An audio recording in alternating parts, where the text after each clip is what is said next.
Turtle trouble.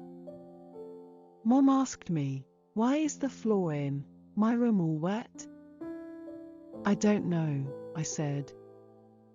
Mom then saw the bucket I had hidden in the bathtub. What's this bucket doing here? She asked. I don't know, I said. Mom then picked up the turtle that I had hidden in the bathtub.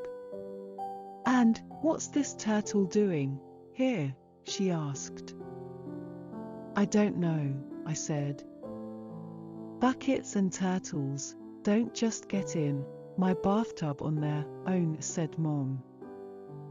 The truth was that I had found the turtle in the garden and was getting some water for him.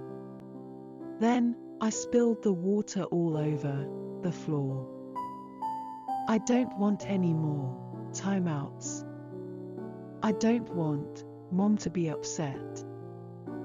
So I told Mom that I wasn't going to put turtles in her bathtub anymore. She wasn't upset about the turtle, but she was unhappy because I didn't tell her the truth.